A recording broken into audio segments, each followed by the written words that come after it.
പിതാവിന്റെയും പുത്രന്റെയും പരിശുദ്ധാത്മാവിന്റെയും നാമത്തിൽ ആമേൻ. എന്റെ പ്രിയപ്പെട്ടവരെ, ഇന്ന് ആഗസ്റ്റ് 3-ാം തീയതി തിങ്കളാഴ്ച. അമ്മേ പരിശുദ്ധ അമ്മേ, അമ്മേ പരിശുദ്ധമേ, ദൈവമാതാവേ, കൃപാസനത്തിലൂടെ ഞങ്ങൾക്കും ഞങ്ങളുടെ ദേശത്തിനും അമ്മ മധ്യസ്ഥം തേടി തന്ന എല്ലാ അനുഗ്രഹങ്ങൾക്കും കൃപകൾക്കും ഞങ്ങളിപ്പോൾ ഹൃദയം നിറഞ്ഞ നന്ദി പറയുന്നു. അമ്മേ പരിശുദ്ധമേ, ദൈവമാതാവേ, 2004 ഡിസംബർ 7-ാം തീയതി ഉച്ചകഴിഞ്ഞ് 2:30 കൃപാസനത്തിൽ സംഭവിച്ച അമ്മയുടെ പ്രത്യക്ഷപ്പെടലിനെക്കുറിച്ച് തിരുസഭയ്ക്ക് സമർപ്പിച്ചിരിക്കുന്ന പഠനരേഖകളുടെ മേൽ സഭാത്മകമായ പഠനം ആരംഭിക്കുവാൻ ഞങ്ങൾ പ്രാർത്ഥിക്കുന്നു. അമ്മേ പരിശുദ്ധമേ, ഭൂസ്വർലോകങ്ങളുടെ രാജ്ഞിയായ അങ്ങേയ്ക്ക് ഭൗമസംരക്ഷണത്തിനായി പ്രപഞ്ചപ്രകൃതിയെ തന്നെ തിരുസഭ പ്രതിഷ്ഠിക്കുവാൻ ഈ പ്രത്യക്ഷീകരണം വഴി ഇടയാക്കണമേ. പരിശുദ്ധമേ, ജപമാല മാതാവേ, സകല കൃപാസനം പ്രാർത്ഥനയോടും ചേർത്ത് ഞങ്ങളിപ്പോൾ പ്രാർത്ഥിക്കുന്ന ഈ കുടുംബത്തിന്റെ പ്രത്യേക നിയോഗം പറ മക്കളെ.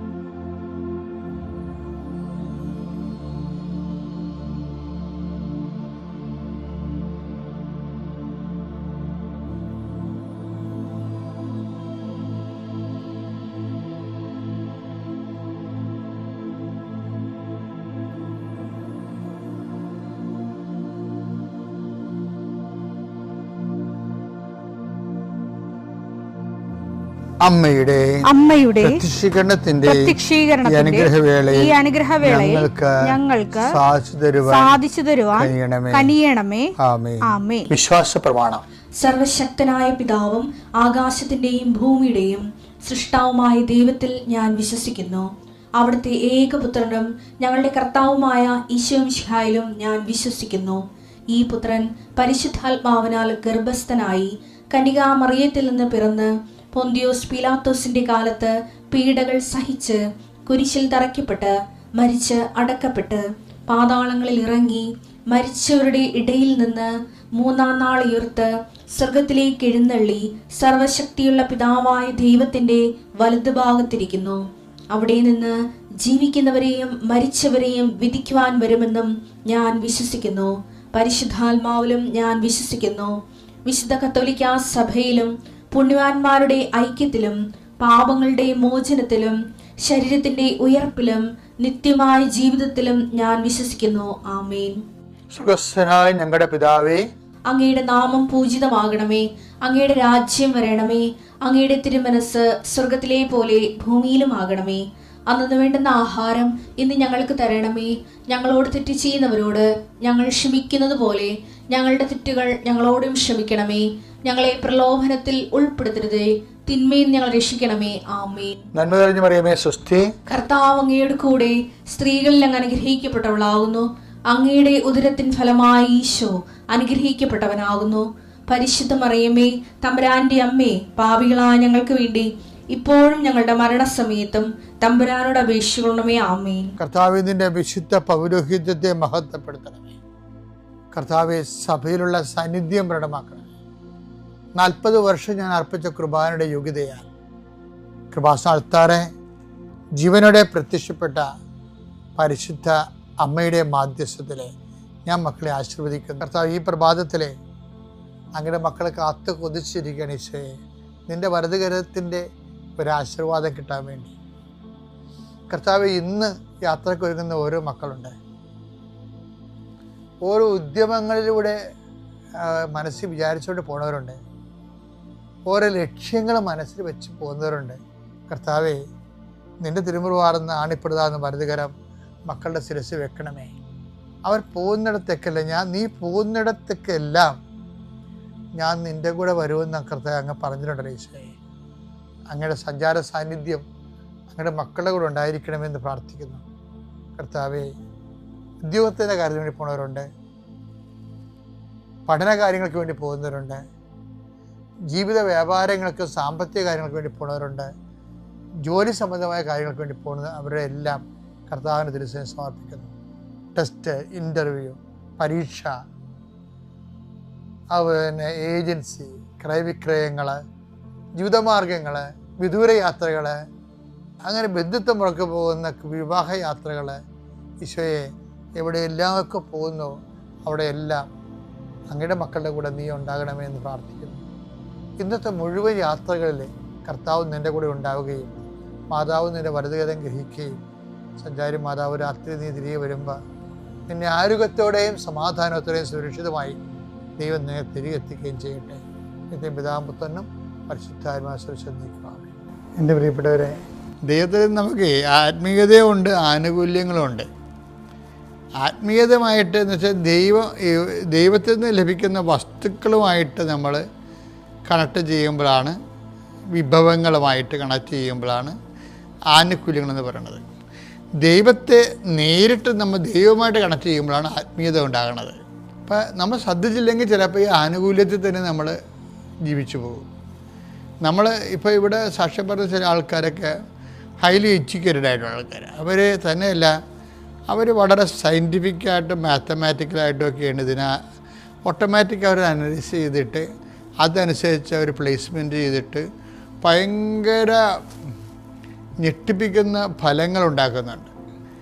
ഇവിടെ എനിക്കത് മനസ്സിലായതാണ്. അതായത് ഇപ്പോൾ ഞങ്ങൾ 10 കൊല്ലമൊക്കെ സെമിനാറിൽ ഫോർമേഷൻ തിയോളജിയും ഒക്കെ കഴിയുന്നവരില്ലേ, അച്ഛന്മാർ തന്നെ. പക്ഷെ അവരൊന്ന് ഉടമ്പടി എടുത്തു കഴിയുമ്പോൾ അവർ ഇത്രയും നാൾ പഠിച്ചതിനേക്കാളും അപ്പുറത്ത് ദൈവമായിട്ട് ഒരു എന്താണ്, ദൈവത്തിന് നമ്മളെ ചുമ്മാ എഴുതി തള്ളാൻ പറ്റത്തില്ല. ദൈവത്തിന് എഴുതി തള്ളാൻ പറ്റാത്തൊരാളായിട്ട് നമ്മൾ ഉടമ്പടി നമ്മളെ കൺവേർട്ട് ചെയ്യും. ഉടമ്പടി കൺവേർഷൻ നടക്കണില്ലെന്ന് ചോദിച്ചു കഴിഞ്ഞാൽ നടക്കുന്ന കൺവേർഷൻ എന്ന് പറഞ്ഞാൽ എന്താണ്? ദൈവത്തിന് നമ്മളെ തള്ളിക്കളയാൻ പറ്റാത്തൊരാളായിട്ട് നമ്മൾ മാറും. അത് എപ്പോഴാണ് തള്ളിക്കളയാൻ പറ്റാത്ത ഒരാളായി മാറേണ്ടത്? അത് പഴയ നിയമം പോലെ അതിൻ്റെ പ്രൊവിഷനുകളൊക്കെ ഉണ്ട്. എന്താണ്? ദൈവത്തിന് നമ്മൾ ബഹുമാന്യനായ, ദൈവത്തിന് നമ്മൾ പ്രിയങ്കരനായാൽ ആ ദൈവത്തെ നമ്മൾ തള്ളിക്കളയാൻ പറ്റത്തില്ല. അതുകൊണ്ടാണ് നിനക്ക് പകരമായി ഞാൻ ജനതകളെ കൊടുക്കുന്നു. ഒരു സമൂഹം പോലും ഞാൻ വേണമെങ്കിൽ നിനക്ക് വേണ്ടി അവഗണിക്കും. എന്താ കാര്യം? നീ എനിക്ക് പ്രിയങ്കരനാണ്. അത് ദൈവത്തിൻ്റെ ഒരു വലിയ സ്റ്റേറ്റ്മെൻറ്റാണ് ബൈബിളിലാണ്. ഐശയ്യാ 43:4 നീ എനിക്ക് വിലപ്പെട്ടവനും ബഹുമാന്യനും പ്രിയങ്കരനും ആയതുകൊണ്ട്. ഇത് ഈ 3 കാര്യമാണോ ആകാൻ വേണ്ടിയാണ് നമ്മൾ ഉടമ്പടി എടുക്കേണ്ടത്. എന്താണ്? നീ എനിക്ക് പ്രിയപ്പെട്ടവൻ, വിലപ്പെട്ടവൻ, ഞാൻ വാല്യൂ കൊടുക്കുന്ന ഒരാളാണ് നീ. ഞാൻ ചില സ്ഥലത്ത് ആൾക്കാർ പറയവേ, എന്താണ് പ്രാർത്ഥനാ ജീവിതം എന്താണ്? അതൊരു ഫെയ്ത്ത് ലൈഫാണ്. ഉടമ്പടി ജീവിതം എന്താണ്? അതൊരു ഫിഡലിറ്റി ലൈഫാണ്. What the difference between faith and fidelity? വിശ്വസ്തവും തമ്മിലുള്ള ബന്ധം എന്താണ്?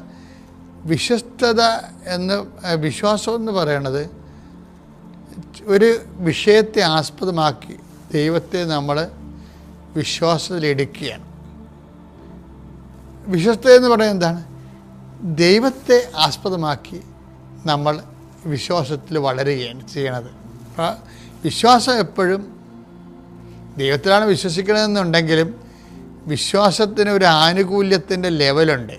എന്തെങ്കിലും ആനുകൂല്യം രക്ഷിക്കുമ്പോൾ എബ്രഹാത്തിനാണെങ്കിൽ പോലും സ്വന്തം പുത്രന് വാഗ്ദാനമായി കിട്ടുന്നത് ഒരു ഫിസിക്കൽ മെരിറ്റ്സും ബെനഫിറ്റ്സാണത്.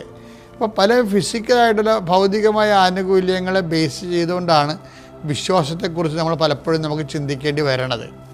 പക്ഷേ വിശ്വസ്തത ഇതുപോലെ വസ്തുക്കളെ വിഷയമാക്കുകയല്ല. വിശ്വസ്തത എന്ന് പറയുന്നത് ദൈവം തന്നെയാണ് അതിൻ്റെ വിഷയം. ദൈവം തന്നെ വിഷയം. അപ്പോൾ വാട്ട് ഈസ് ഫിഡലിറ്റി? എന്താണ് വിശ്വസ്തത എന്ന് പറഞ്ഞു കഴിഞ്ഞാൽ അത് അച്ഛൻ നേരത്തെ പറഞ്ഞ പോലെ വിശ്വാസത്തിൽ സർവൈവ് ചെയ്യണ ആൾ, വിശ്വാസം തന്നെ സർവൈവ് ചെയ്യുക കഴിഞ്ഞാൽ അതിജീവിക്കും. അതിനെക്കുറിച്ച് ഞാൻ നിങ്ങളോട് നേരത്തെ പറഞ്ഞിട്ടുണ്ട്, ഞാൻ ഇവിടെ ആവർത്തിക്കുന്നില്ല. അഗ്നിപരീക്ഷകളെ അതിജീവിച്ച വിശ്വാസം സ്വർണത്തേക്കാൾ വിലയുള്ളതാണെന്നൊക്കെ പറഞ്ഞില്ലേ. ഈ വിലയാണ് പ്രശ്നം. നീ വിലപ്പെട്ടവനാണെന്ന് പറഞ്ഞു. ആ വചനം ഒന്ന് വായിച്ചേ. ഏശയ്യാ 43:4. യെശയ്യാ 43:4. നീ എനിക്ക് വിലപ്പെട്ടവൻ, അതാണ്, നീ എനിക്ക് വിലപ്പെട്ടവനാണ്, ബഹുമാന്യനാണ്, പ്രിയങ്കരനാണ് ആയതുകൊണ്ട് നിനക്ക് പകരമായി മനുഷ്യരെയും നിന്റെ ജീവന് പകരമായി ജനതകളെയും ഞാൻ നൽകുന്നു. ഇവിടുത്തെ പ്രശ്നം വെച്ച് കഴിഞ്ഞാല് യെശയ്യാ 43:4 നീ എനിക്ക് വിലപ്പെട്ടവനാണെന്ന് പറയണത്. അപ്പോൾ അത് ദൈവം ഏകപക്ഷികമായിട്ട് പറയണതല്ല. ശരിക്കും പറഞ്ഞാൽ അത് യെശയ്യായോട് ആണ് അവിടെ പറയണത്, അഡ്രസ്സ് ചെയ്യണത്. നമ്മൾ കരിസ്മാറ്റിക് കാലം വന്നപ്പോൾ വഴിയ പണവന്മാർക്ക് എല്ലാവർക്കും നീ എനിക്ക് വിലപ്പെട്ടവനാണെന്ന് പറഞ്ഞ് വ്യാഖ്യാനിച്ച് കളഞ്ഞ്. അത് ആൾക്കാർ പറഞ്ഞാൽ ശരിയാണല്ല, നിനക്ക് പകരം ഞാൻ ജനതകളൊക്കെ ഒരു കടത്ത ഈശോ പാപികൾക്ക് പരിഹാരമായ സ്വന്തം ശരീരം കൊടുക്കണത് കൊണ്ട് എന്തെങ്കിലും വില നമുക്കുള്ളത് കൊണ്ടാണല്ലോ. പക്ഷെ ബൈബിളിൽ 2 തരം വിലയുണ്ട്. ദൈവം കൽപ്പിച്ച് കൊടുക്കുന്ന വിലയുണ്ട്.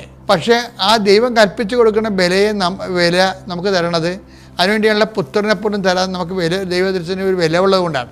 ആ ദൈവം സൃഷ്ടിച്ചത് കൊണ്ടുള്ളതാണ് വില. താൻ സൃഷ്ടിച്ചത് മനുഷ്യൻ നശിച്ചു പോകരുതെന്നുള്ള ചിന്തയിലാണ്, ആരും നശിച്ചു പോകരുതെന്നുള്ള ചിന്തയിലാണ് ആ വില വരണത്. 1 തിമോത്തി 2:4. ഇത് കേൾക്കണം കേട്ടോ യോജന. 1 തിമോത്തി 2:4. എല്ലാവരും രക്ഷിക്കപ്പെടണമെന്നും എല്ലാവരും രക്ഷിക്കപ്പെടണമെന്നും സത്യം അറിയണമെന്നുമാണ് യേശുക്രിസ്തുവിനെ അറിയണമെന്നുമാണ് അവിടുന്ന് ആഗ്രഹിക്കുന്നത്. അപ്പം ഈ കർത്താവിൻ്റെ ആഗ്രഹം എല്ലാവരും യേശുക്രിസ്തുവിനെ അറിയണം, സത്യം അറിയണമെന്നാണ്. അപ്പോൾ യേശുക്രിസ്തുവിനെ അറിയുന്നതിന് വേണ്ടിയാണ് നമ്മൾ സൃഷ്ടിച്ചിരിക്കുന്നത് കൊണ്ടാണ് നീ എനിക്ക് വിലപ്പെട്ടവനെന്ന് പറയണത്. അതാണ് വിഷയം. യെശയ്യാ 43:4 പറഞ്ഞത് എന്താണ്? നീ യേശുക്രിസ്തുവിൻ്റെ രക്തത്താൽ വീണ്ടെടുക്കപ്പെടാൻ സാധ്യതയുള്ളവനായതുകൊണ്ട് നീ എനിക്ക് വിലപ്പെട്ടവനാണ്. യേശുക്രിസ്തുവിനെ മാറ്റി നിർത്തി കഴിഞ്ഞാൽ നിനക്ക് എന്തുമാത്രം ദൈവം വില ഉണ്ടെന്ന് നമുക്ക് അറിയത്തില്ലേ. അപ്പോൾ യേശുക്രിസ്തുവിലാണ് ഈ വിലയൊക്കെ മനുഷ്യന് വരണത്. അപ്പോൾ നിനക്ക് പകരമായി ജനതകൾ നൽകുന്നത് തന്നെയല്ല, നിനക്ക് പകരമായി ജനതകളെ മാത്രമല്ലല്ലോ നൽകിയത്, സ്വന്തം പുത്രനെ പോലും നൽകിയില്ലേ. അപ്പോൾ അത് വിലയാണ് ഉദ്ദേശിക്കുന്നത്. ഇനി ഇതിൻ്റെ ഒരു മറുപുറമുണ്ട്. ഇത് ദൈവം യേശുക്രിസ്തുവിനെ പ്രതി നമുക്ക് അസൈൻ ചെയ്തിരിക്കുന്ന ഒരു വിലയാണ്.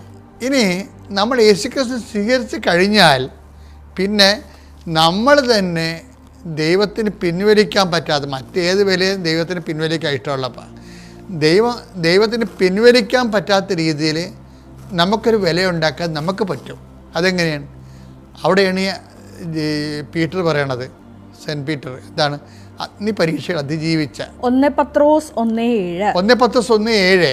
കാരണം അഗ്നിശോധനയെ അതിജീവിച്ച നശ്വരമായ സ്വർണത്തേക്കാൾ വിലയേറിയതായിരിക്കും പരീക്ഷകളെ അതിജീവിക്കുന്ന നിങ്ങളുടെ വിശ്വാസം. ഇവിടുത്തെ ഒരു പ്രശ്നം വെച്ച് കഴിഞ്ഞാൽ നമ്മൾക്ക് സ്വയാചിതമായിട്ട് വാല്യൂ ആഡ് ചെയ്യാൻ പറ്റും. Adding of value. ദൈവം നമുക്ക് ഏകപക്ഷീയമായി യേശുക്രിസ്തുവിനെ പ്രതി നിശ്ചയിച്ചിരിക്കുന്ന വില അത് ദൈവത്തിന് വേണ്ടി പിൻവലിക്കാം. കാരണം ദൈവത്തിൻ്റെ ഏകപക്ഷീയമായിട്ടുള്ള ദൈവത്തിൻ്റെ ഒരു വാഗ്ദാനമാണ്. പക്ഷേ ദൈവത്തിന് പിൻവലിക്കാൻ പറ്റത്തില്ല. എന്താ കാര്യം? നമ്മൾ ആ വിശ്വാസത്തിൽ വളർന്ന് അഗ്നി പരീക്ഷകളെ ക്രിസ്തുവിൻ്റെ നാമത്തിൽ നമ്മൾ അതിജീവിക്കുമ്പോൾ സ്വയാർജിത കൃപയുണ്ടാകുന്നു. അതാണ് സ്വയാർജിതമായി നമുക്ക് വാല്യൂ ആഡ് ചെയ്ത് വരണത്. ആ രീതിയിൽ നമ്മൾ ദൈവത്തിന് വിലപ്പെട്ടവരാകും. അപ്പോൾ ദൈവത്തിന് മുമ്പ് 2 വിലപ്പെട്ടവരാകും. ഇപ്പം നീ എനിക്ക് വിലപ്പെട്ടവനാണെന്ന് പറയുമ്പോൾ അതിന് 2 വശങ്ങളുണ്ട്. ഒരു നാണയത്തിന് 2 വശങ്ങൾ പോലെ. ഒന്ന്, ദൈവം എല്ലാവരും രക്ഷപ്പെടണമെന്ന് ആഗ്രഹിക്കുന്ന ദൈവം, നീയും രക്ഷപ്പെടണമെന്ന് ആഗ്രഹിക്കുന്നത് യേശുക്രിസ്തുവിലാണ്. കാര്യം സത്യം അറിയാനാണ്, യേശുക്രിസ്തു അറിയാനാണ്. അതിൽ ദൈവം കൽപ്പിച്ച് നൽകുന്ന വില.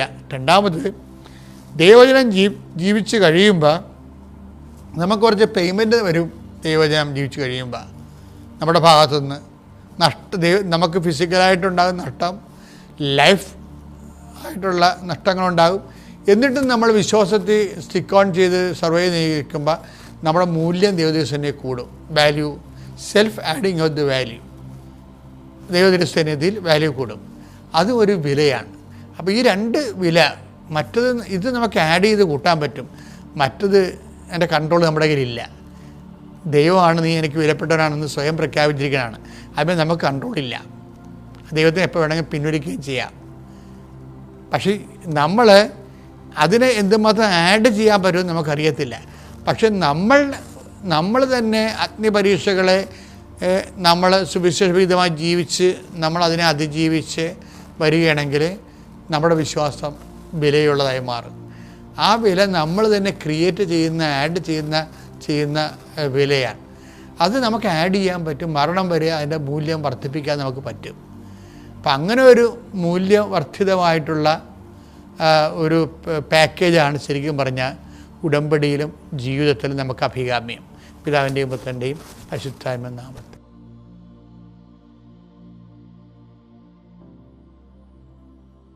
അത്യപൂർവ ദൈവാനുഭവങ്ങൾ ഇനി നിങ്ങൾക്കും സ്വന്തം. ഈ യൂട്യൂബ് ചാനൽ ഇതുവരെ സബ്സ്ക്രൈബ് ചെയ്തിട്ടില്ലെങ്കിൽ ഇപ്പോൾ തന്നെ സബ്സ്ക്രൈബ് ചെയ്യുക. ഈ വീഡിയോ ഇപ്പോൾ തന്നെ നിങ്ങളുടെ സുഹൃത്തുക്കൾക്ക് ഷെയർ ചെയ്തുകൊണ്ട് കർത്താവിൻ്റെ പ്രേക്ഷിതരാകുക.